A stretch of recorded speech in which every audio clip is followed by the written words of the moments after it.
Hay una mentira que casi todo el mundo lleva dentro. No es una mentira que te contaron de golpe. No ocurrió en un solo momento. Fue algo mucho más silencioso y mucho más dañino que eso. Te la fueron contando poco a poco, a veces con palabras, a veces con miradas, a veces con silencios en los momentos en que más necesitabas que alguien creyera en ti. Y con el tiempo dejaste de necesitar que te la contaran desde fuera, porque ya te la estabas contando tú mismo, todos los días, sin darte cuenta.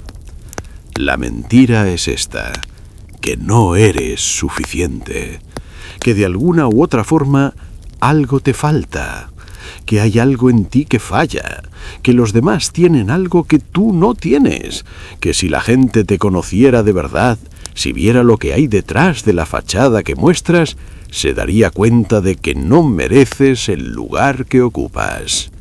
Esa voz, ese susurro constante, esa duda que aparece justo cuando más la necesitas callada. Si alguna vez has sentido eso, quiero que sepas algo antes de que sigamos. No estás roto y no estás solo. No eres débil, no eres un caso especial de inseguridad crónica. Eres un ser humano completamente normal que ha internalizado algo que no era tuyo y que llevas cargándolo como si lo fuera. Y hoy vamos a hablar de cómo soltarlo. Pero no lo vamos a hacer con frases bonitas. No te voy a pedir que te mires al espejo y te digas que eres maravilloso. Eso no funciona así, y los dos lo sabemos. Lo vamos a hacer de otra manera, de la única manera que funciona de verdad. Vamos a entrar en la mente del hombre más poderoso que existió sobre la faz de la tierra. Un hombre que tenía bajo su control el imperio más grande de la historia, que dirigía ejércitos, tomaba decisiones que afectaban a millones de personas y que cargaba con el peso de un mundo entero sobre sus hombros. Y que, sin embargo, se sentía exactamente como te sientes tú. Insuficiente, agotado, lleno de dudas sobre si era capaz de estar a la altura de lo que la vida le exigía. Su nombre era Marco Aurelio, y el secreto de cómo atravesó todo eso sin romperse, sin cerrarse y sin perder su esencia, es lo que vamos a explorar hoy. Junto a él vamos a ver a Epicteto, un hombre que llegó al mundo siendo esclavo, sin libertad, sin derechos, sin absolutamente nada que el mundo considera necesario para confiar en uno mismo, y que construyó dentro de sí algo tan sólido, tan inquebrantable, que 2000 años después seguimos estudiando sus palabras. Dos hombres en los extremos opuestos de la sociedad romana, uno con todo el poder del mundo, el otro sin nada. Y ambos llegaron exactamente a la misma conclusión sobre lo que significa creer en uno mismo.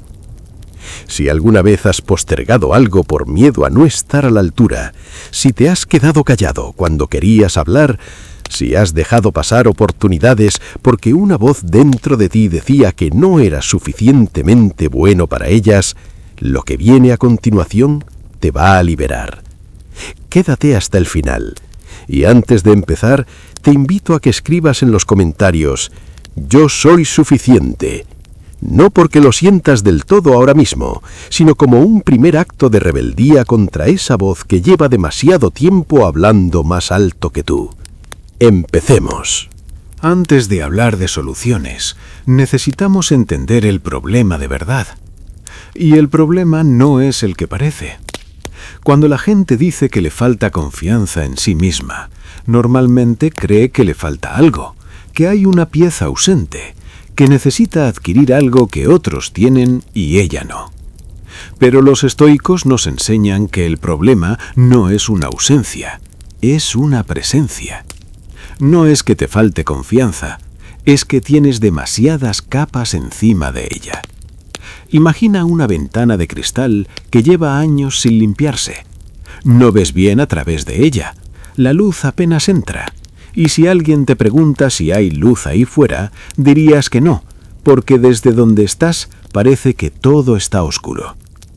Pero la luz siempre estuvo ahí. Lo que ocurrió es que el cristal se fue ensuciando tan lentamente que nunca lo notaste. Eso es exactamente lo que le pasó a tu autoconfianza. No desapareció, está ahí, siempre ha estado. Simplemente hay demasiadas capas encima. Capas de críticas que internalizaste, de fracasos que interpretaste como pruebas de tu incapacidad, de comparaciones que perdiste, de expectativas que no cumpliste, de personas que no creyeron en ti en los momentos en que más lo necesitabas. Y con el tiempo, esas capas se convirtieron en tu manera de verte a ti mismo. Los estoicos tenían un nombre para el mecanismo que produce esto. Lo llamaban fantasia, la impresión, la imagen que tu mente forma de la realidad. Epicteto enseñaba que el mayor error que comete un ser humano es confundir sus fantasiae, sus impresiones, con la realidad objetiva. Tu mente recibe un evento, alguien te critica, fracasas en algo, alguien te ignora, y en décimas de segundo, antes de que te des cuenta, tu mente ya ha fabricado una historia sobre lo que eso significa.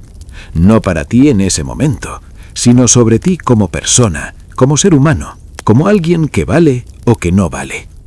Y ahí está la trampa, porque el evento ocurrió, eso es real, pero la historia que te contaste sobre lo que ese evento dice de ti, esa es una construcción, una interpretación, una capa de suciedad en el cristal. No es la verdad. Es una fantasía que tu mente fabricó para darte una explicación rápida del mundo. Marco Aurelio entendió esto de una manera que le cambió la vida, y que puede cambiarte la tuya también. Pero aquí viene algo que muy poca gente sabe sobre él. Algo que los libros de historia no mencionan, porque no encaja con la imagen de grandeza que queremos proyectar sobre los grandes hombres. Porque solemos imaginar a los grandes líderes de la historia como estatuas de mármol, hombres que nacieron sin dudas, sin miedos, rebosantes de una confianza inquebrantable. Pero la verdad histórica, la verdad que el mismo Marco Aurelio dejó escrita en secreto, es abrumadoramente distinta. Marco Aurelio no quería ser emperador. Era un hombre estudioso, frágil de salud, que amaba la filosofía y la tranquilidad. Cuando le comunicaron que había sido elegido para gobernar el Imperio Romano, no saltó de alegría. Los historiadores cuentan que lloró. Sintió un terror absoluto. Sintió que la tarea le quedaba inmensamente grande, que no estaba a la altura.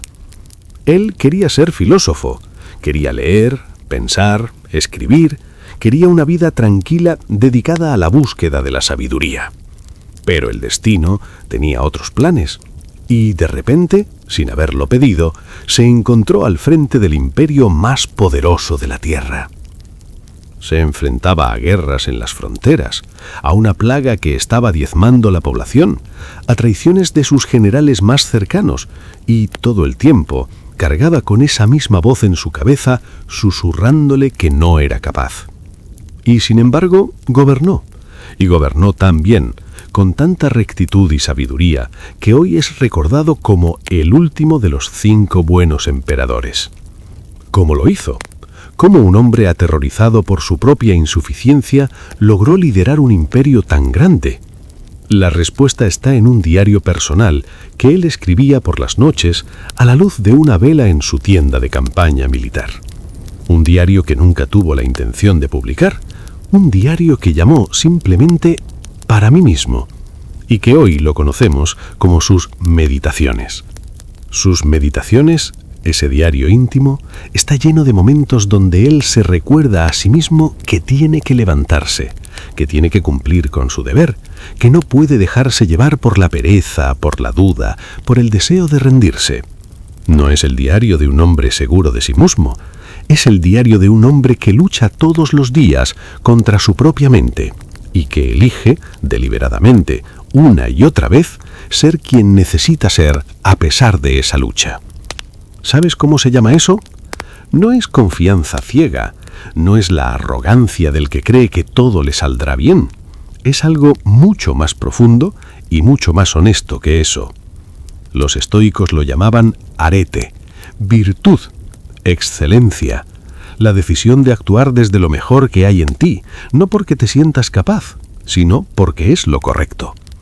Marco Aurelio se levantaba cada mañana con miedo, con dudas, con el peso aplastante de saber que millones de personas dependían de sus decisiones.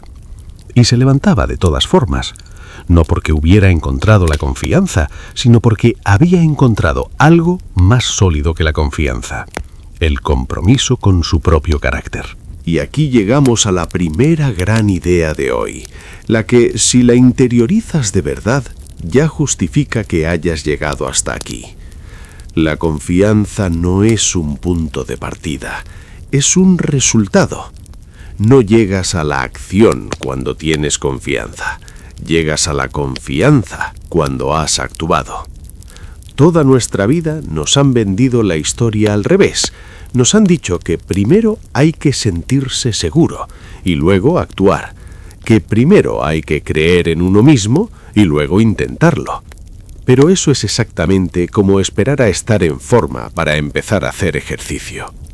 La confianza se construye en el único lugar donde puede construirse, en el campo de batalla del día a día, en las decisiones pequeñas que nadie ve, en los momentos en que te dices que vas a hacer algo y lo haces, en los instantes en que el miedo habla muy alto y tú actúas de todas formas, no porque no tengas miedo, sino a pesar de él.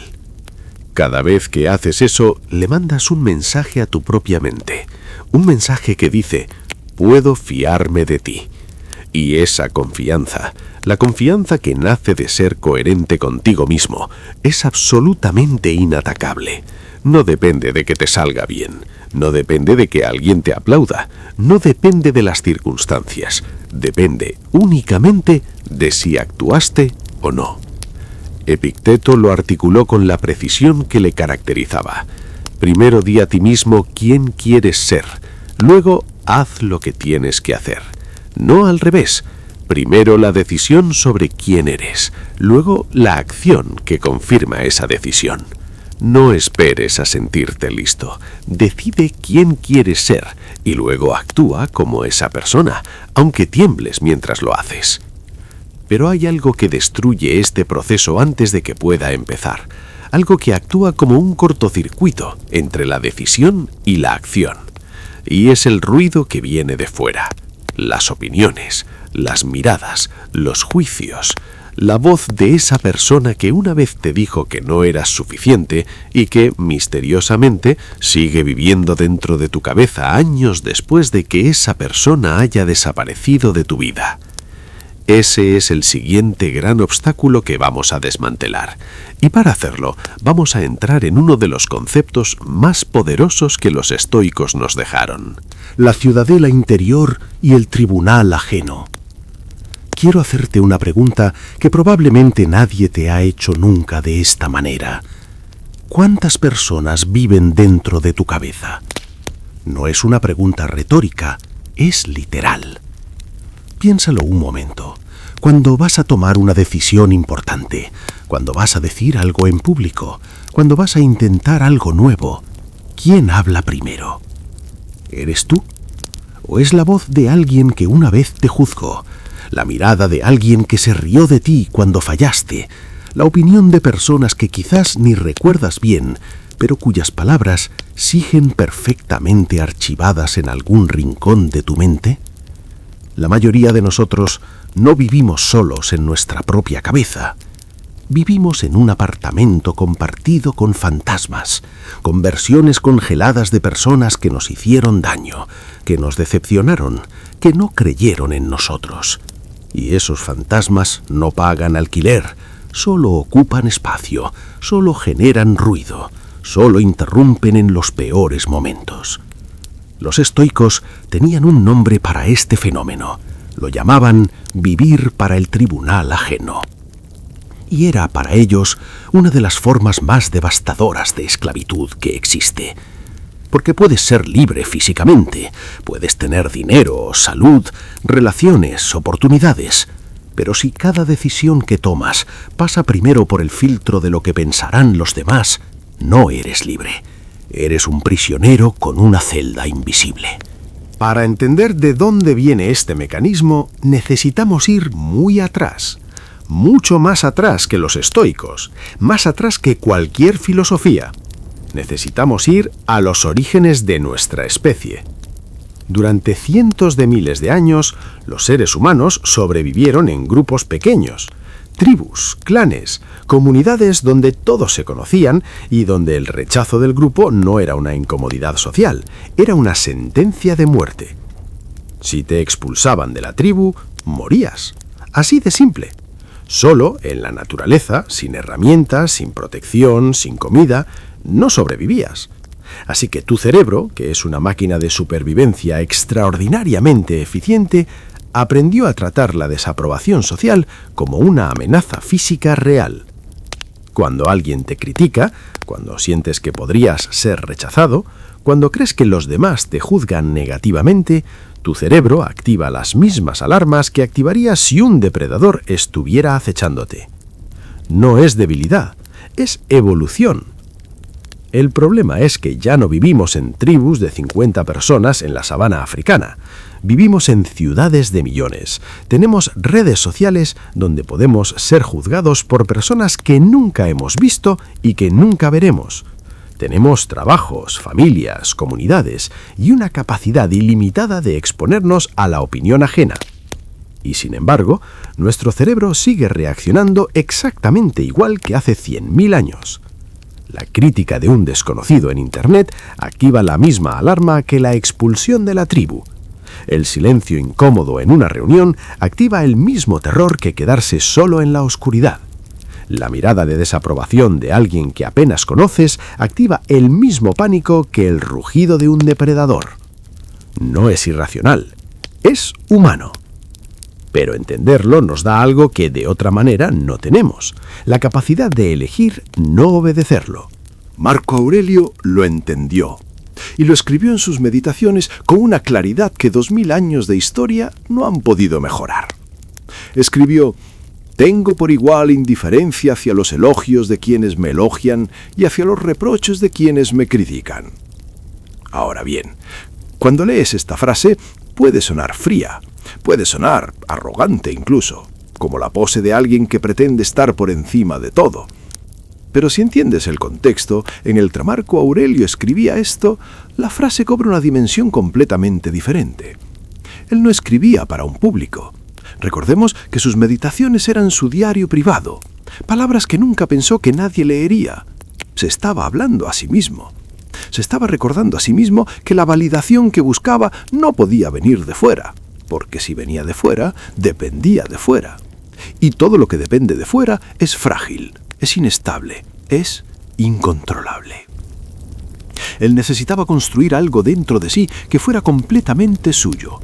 Algo que no pudiera ser arrebatado por una crítica, por un fracaso, por la desaprobación de alguien, por las circunstancias. Y aquí es donde llegamos al concepto más poderoso que los estoicos nos dejaron sobre la autoconfianza: la ciudadela interior. Imagina que dentro de ti existe una ciudadela, una fortaleza. No es una metáfora vaga, es una práctica mental concreta que Marco Aurelio utilizaba todos los días. La idea es esta: hay una parte de ti que es completamente inaccesible para el mundo exterior. Una parte que no puede ser herida por las palabras de nadie, que no puede ser doblegada por las circunstancias, que no puede ser contaminada por el juicio ajeno. Es el lugar donde viven tus valores, tu carácter, tu manera de ver el mundo, tu capacidad de elegir cómo vas a responder a lo que te ocurre. Los estoicos la llamaban el gegenekon, la facultad rectora, el núcleo de tu ser. Y la diferencia entre una persona que vive aplastada por la inseguridad y una persona que camina con una calma inquebrantable no es que una haya tenido una vida más fácil que la otra. es que una ha aprendido a vivir desde su ciudadela interior y la otra todavía está buscando su valor fuera de ella. Para entender lo que significa construir esa ciudadela, necesito contarte algo sobre Epicteto que probablemente no sabes. Porque si hay alguien en la historia de la humanidad que tenía todos los motivos del mundo para no creer en sí mismo, ese alguien era Epicteto. Nació siendo esclavo, en una época y en una sociedad donde eso no era una metáfora, era una realidad brutal y total. No tenía derechos, no tenía nombre propio, no tenía propiedad sobre nada, ni siquiera sobre su propio cuerpo. Se cuenta que su amo, en un acto de crueldad deliberada, le torció la pierna hasta romperla. Epicteto, cuentan, no gritó, simplemente le advirtió a su amo que si seguía apretando, el hueso cedería. El amo siguió, el hueso cedió y Epicteto quedó cojo para el resto de su vida. Piénsalo. Este hombre no tenía absolutamente nada de lo que el mundo considera necesario para tener confianza en uno mismo. No tenía libertad, no tenía posesiones, no tenía poder, no tenía salud completa, no tenía ni siquiera el control sobre su propio cuerpo. Y sin embargo, Epicteto construyó dentro de sí algo que su amo nunca pudo tocar. Construyó la ciudadela, porque entendió algo que cambió todo para él y que puede cambiarlo todo para ti. Que hay una línea divisoria en la realidad, una línea que separa lo que depende de ti de lo que no depende de ti. Lo que el mundo puede hacer contigo, con tu cuerpo, con tu reputación, con tus posesiones, con tus circunstancias, eso no depende de ti. Puede ser arrebatado, puede ser destruido, puede cambiar de la noche a la mañana. Pero hay algo que nadie puede arrebatarte nunca, a menos que tú se lo permitas. Tu juicio, tu respuesta, tu carácter, tu manera de interpretar lo que te ocurre y de decidir quién vas a ser en respuesta a ello. Eso es tuyo, completamente tuyo, para siempre. Epicteto vivía en la esclavitud física más absoluta y era el hombre más libre de Roma, porque había entendido que la libertad real no tiene nada que ver con las circunstancias externas, tiene que ver con quien decides ser dentro de esas circunstancias. Ahora apliquemos esto a tu vida, a la vida real, a los momentos concretos en que esa voz de insuficiencia aparece. Porque la ciudadela interior no es un concepto filosófico que funciona solo en los libros, es una práctica, una herramienta, algo que puedes empezar a construir hoy mismo. ¿Cómo? Empezando por hacer la pregunta que Epicteto hacía cada vez que algo lo perturbaba. La pregunta es esta: ¿esto depende de mí o no depende de mí? Parece simple, y lo es. La simplicidad es precisamente su poder. Alguien te critica en el trabajo. ¿Depende de ti lo que esa persona piensa? No. ¿Depende de ti cómo respondes a esa crítica? Completamente. ¿Fracasas en algo que llevabas meses preparando? ¿Depende de ti que el fracaso haya ocurrido a pesar de tu esfuerzo? No siempre. ¿Depende de ti lo que haces con ese fracaso? Absolutamente. Alguien que te importa no cree en ti. ¿Depende de ti cambiar su percepción? No. ¿Depende de ti seguir creyendo en ti mismo a pesar de eso? Sí, siempre sí. Esta pregunta, aplicada consistentemente, hace algo extraordinario. Empieza a devolverte tu poder. Porque cuando dejas de gastar energía en lo que no controlas, toda esa energía queda disponible para lo que sí controlas. Y lo que controlas es exactamente donde vive tu autoconfianza real. No en los resultados, no en la opinión ajena, no en las circunstancias, en tus decisiones, en tu carácter, en quién eliges ser cada día.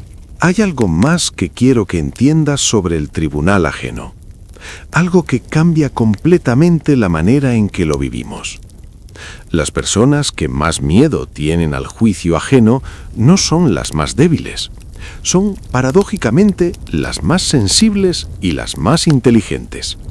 Porque tienen una capacidad muy desarrollada de ponerse en el lugar del otro, de anticipar lo que los demás van a pensar, de leer las situaciones sociales con una precisión casi dolorosa. Ese es un don extraordinario. El problema es que están usando ese don en la dirección equivocada. En lugar de usarlo para conectar con los demás, lo están usando para protegerse de ellos, para anticipar el golpe antes de que llegue, para reducir su exposición al mínimo posible. Y en ese proceso también reducen su vida al mínimo posible. Marco Aurelio escribió algo que me parece la respuesta definitiva a este mecanismo. Escribió: el que teme la muerte teme o bien cesar de sentir o bien sentir de otra manera. Pero si no sientes más, tampoco sentirás ningún mal. Y si sientes de otra manera, serás un ser diferente y no habrás cesado de vivir. Adaptado a nuestro tema, suena así: el que teme el juicio ajeno teme o bien que le rechacen o bien que le ignoren. Pero si te rechazan y sobrevives a ello, descubres que tenías más fuerza de la que creías. Y si te ignoran, descubres que tu valor nunca dependió de su atención. En cualquier caso, el miedo al juicio es siempre más grande que el juicio mismo. Siempre. Pero entender todo esto no es suficiente, porque puedes entender perfectamente la dicotomía del control, puedes saber de memoria las meditaciones de Marco Aurelio, puedes conocer la historia de Epicteto al dedillo y seguir paralizado en el momento de actuar. Porque hay una diferencia enorme entre entender algo con la cabeza y haberlo integrado en el cuerpo, en los nervios, en la respuesta automática ante el miedo. Y para cerrar esa brecha necesitamos hablar de algo muy concreto, de cómo se construye ladrillo a ladrillo la confianza real. No la confianza de los discursos motivacionales, no la confianza que se siente durante 5 minutos después de ver un vídeo inspirador y que desaparece en cuanto vuelves a tu vida. La que se queda, la que resiste, la que está ahí cuando las cosas se ponen difíciles. Y para eso vamos a explorar algo que los estoicos sabían perfectamente y que la psicología moderna tardó 20 siglos en redescubrir. La confianza auténtica y los 3 pilares. Hay un momento que conoces bien. No hace falta que te lo describa con detalle porque tú ya sabes exactamente de qué estoy hablando. Es ese momento en que te dices que mañana vas a hacer algo diferente, que mañana vas a empezar, que mañana vas a ser la persona que quieres ser. Y luego llega mañana, y la cama está caliente, y la tarea parece enorme. Y la voz de siempre dice que total, ¿qué más da? Que un día más no cambia nada. Y vuelves a empezar la cuenta desde cero. No te lo digo para que te sientas mal. Te lo digo porque ese momento exacto en que decides quedarte en la cama o levantarte, en que decides hablar o callarte, en que decides intentarlo o postergarlo, ese momento es el campo de batalla donde se gana o se pierde la autoconfianza. No en los grandes gestos, no en las decisiones épicas, en ese momento invisible que nadie ve. Ese es el momento que vamos a hablar ahora. Los estoicos tenían una palabra para describir el estado de alguien que entiende perfectamente lo que debe hacer, pero no lo hace. La palabra era acrasia, debilidad de la voluntad, la brecha entre lo que sabes y lo que haces, entre lo que quieres ser y lo que realmente eres en los momentos de prueba. Platón la estudió, Aristóteles escribió sobre ella, y los estoicos decidieron que era el problema central de la vida humana. No la ignorancia, no la mala suerte, no las circunstancias adversas, la brecha entre saber y hacer. Y lo que descubrieron, con una precisión que la neurociencia moderna no ha hecho más que confirmar, es que esa brecha no se cierra con más información, no se cierra leyendo más libros, viendo más vídeos, escuchando más podcasts, se cierra actuando. Específicamente, se cierra actuando de manera pequeña, consistente y repetida en el tiempo. Marco Aurelio lo sabía. Por eso, cada mañana, antes de levantarse, se daba un discurso, no un discurso motivacional vacío, un recordatorio concreto y específico de quién había decidido ser ese día. Escribió: al amanecer, cuando te levantes con desgana, que este pensamiento esté presente. Me levanto para hacer el trabajo de un ser humano. No dijo, me levanto porque tengo ganas. No dijo, me levanto porque me siento fuerte y motivado. Dijo, me levanto para hacer el trabajo. Esa distinción lo es todo. Porque la motivación, esa sensación intensa y luminosa de querer comerte el mundo, es maravillosa cuando aparece. El problema es que no puedes convocarla. Llega cuando quiere, se va sin avisar. Y si construyes tu vida sobre ella, tu vida entera depende de un invitado que nunca confirma si va a aparecer. Los estoicos no confiaban en la motivación, confiaban en algo completamente diferente. Confiaban en el compromiso. La diferencia entre motivación y compromiso es la diferencia entre un estado de ánimo y una decisión. El estado de ánimo fluctúa, la decisión permanece.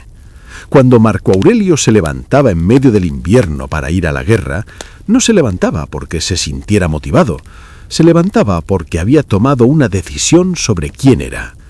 Y esa decisión no estaba sujeta a revisión cada mañana dependiendo de cómo se sintiera. Eso es lo que construye la confianza real. No los días en que todo sale bien y te sientes invencible.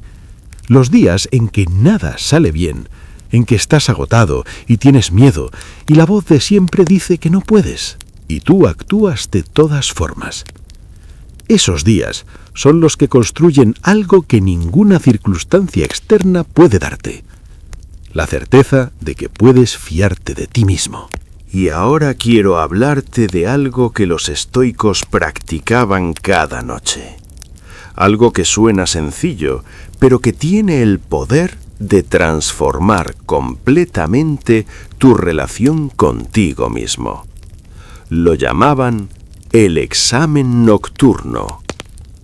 Al final de cada día, Séneca se sentaba en silencio y hacía 3 preguntas. ¿Qué hice mal hoy? ¿Qué hice bien hoy? ¿Qué puedo hacer mejor mañana? Así, sin dramatismo, sin látigo, sin la espiral de autocastigo que nosotros solemos caer cuando revisamos nuestros errores. Con la frialdad serena de un cirujano que analiza una operación. El cirujano no llora sobre la mesa de operaciones cuando algo sale mal. No se pregunta si es un fracasado o si debería abandonar la medicina. Analiza qué ocurrió, identifica qué puede mejorar y aplica ese aprendizaje en la siguiente operación. Eso es exactamente lo que hacían los estoicos con sus días. Y aquí está lo que nadie te dice sobre este ejercicio. La parte más importante no es la primera pregunta. La parte más importante es la segunda. ¿Qué hice bien hoy? Porque la mayoría de nosotros terminamos el día haciendo un inventario exclusivo de nuestros fracasos, de lo que no dijimos, de lo que no hicimos, de lo que salió mal, de lo que podríamos haber hecho mejor. Y mañana empezamos desde ese déficit. Pero si cada noche te preguntas también ¿qué hiciste bien?, algo sutil y extraordinario ocurre. Tu mente empieza a buscar evidencias de tu capacidad en lugar de buscar solo evidencias de tu incapacidad. Y lo que tu mente busca, lo encuentra. No porque se esté engañando, sino porque estabas ignorando la mitad de la realidad. Hemos llegado al corazón práctico de todo lo que hemos explorado hoy. Aquí tienes los 3 pilares concretos para empezar a construir tu ciudadela interior desde hoy mismo. No son consejos vagos, son prácticas específicas con raíces en 2000 años de filosofía estoica y en la psicología más rigurosa de nuestro tiempo. El primer pilar, la pregunta del umbral. Cada vez que estés a punto de tomar una decisión por miedo al juicio ajeno, detente un segundo, solo un segundo, y hazte esta pregunta. ¿Esto que estoy a punto de hacer o de no hacer, lo estoy decidiendo yo o lo está decidiendo el tribunal ajeno? No hace falta que la respuesta cambie inmediatamente tu decisión. Al principio quizás no lo haga, pero el simple acto de hacer la pregunta te saca del piloto automático. Te recuerda que hay una elección disponible, que entre el estímulo y la respuesta existe un espacio, y en ese espacio vive tu libertad. Con el tiempo, esa pausa se vuelve más larga, la pregunta se vuelve más clara, y las decisiones empiezan a venir de un lugar más tuyo y menos del miedo a lo que pensarán. El segundo pilar, la promesa mínima inquebrantable. Este es el más importante de los tres, y también el más malinterpretado. No te estoy pidiendo que te pongas metas enormes, no te estoy pidiendo que te levantes a las 5 de la mañana, que hagas 1 hora de meditación y que leas 20 páginas antes del desayuno. Te estoy pidiendo que elijas una sola cosa, una cosa pequeña, tan pequeña que no puedas excusarte para no hacerla. Una sola cosa que te digas que vas a hacer mañana y que hagas. Puede ser dar un paseo de 10 minutos.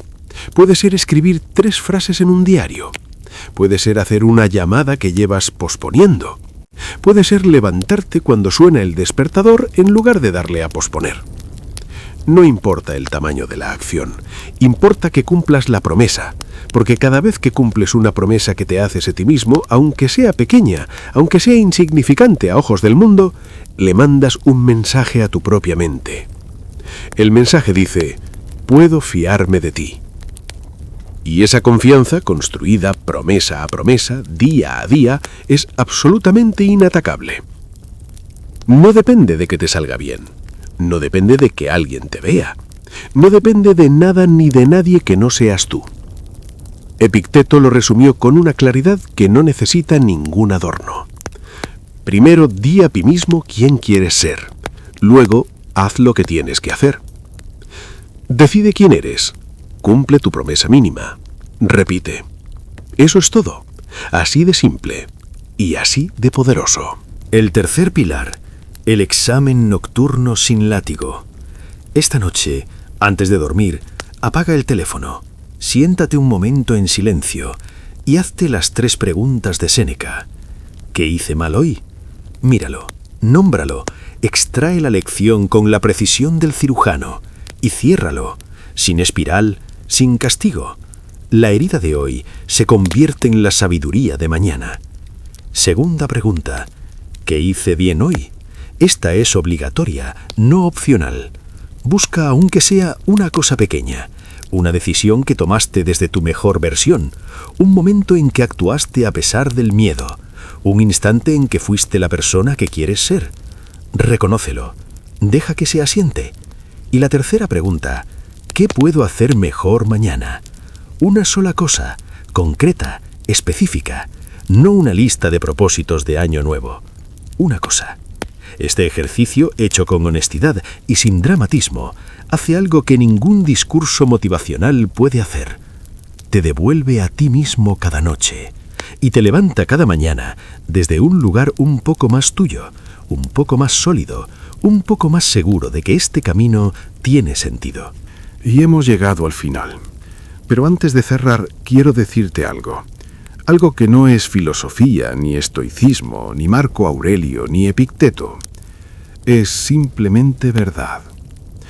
El camino que has recorrido hasta aquí, el tuyo, el específico e irrepetible camino de tu vida, con todos sus errores, con todas sus pérdidas, con todos los momentos en que sentiste que no podías más y de alguna manera seguiste, ese camino ya es evidencia de algo.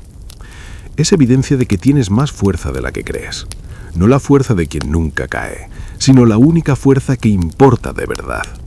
La de quien cae y vuelve a levantarse. Marco Aurelio cayó. Epicteto fue sometido a la crueldad más brutal que puedas imaginar. Y ambos, desde lugares completamente opuestos de la vida, llegaron a la misma conclusión. Que el valor que tienes como ser humano no está en tus circunstancias. No está en tus logros, no está en lo que los demás piensan de ti. Está en ese núcleo irreductible que nadie puede tocarte.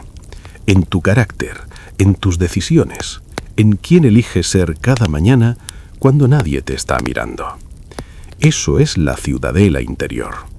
Y la tuya ya existe, siempre existió. Solo necesitabas recordar que estaba ahí. Si este mensaje llegó a ti en el momento justo, si algo de lo que hemos explorado hoy movió algo dentro de ti, ve a los comentarios y escribe lo que escribiste al principio. Escríbelo de nuevo, pero ahora con otra densidad, con el peso de todo lo que hemos recorrido juntos hoy. Yo soy suficiente. No como un deseo, sino como una declaración. Y si conoces a alguien que necesita escuchar esto, alguien que está atrapado en su propia prisión de cristal, alguien que lleva demasiado tiempo creyendo la mentira de que no es suficiente, envíale este vídeo. Porque a veces lo único que alguien necesita es que alguien le recuerde que la ciudadela interior existe, que siempre ha estado ahí, que el camino de vuelta a ella empieza con una sola decisión pequeña. Hoy, tu like y tu suscripción me ayudan a seguir creando estos vídeos, a seguir buscando en la historia y en la filosofía las herramientas que necesitamos para vivir mejor. Gracias por estar aquí. Y recuerda, no eres la voz que duda, eres el que escucha esa voz y decide actuar de todas formas. Eso te hace más valiente de lo que crees. Hasta el próximo vídeo.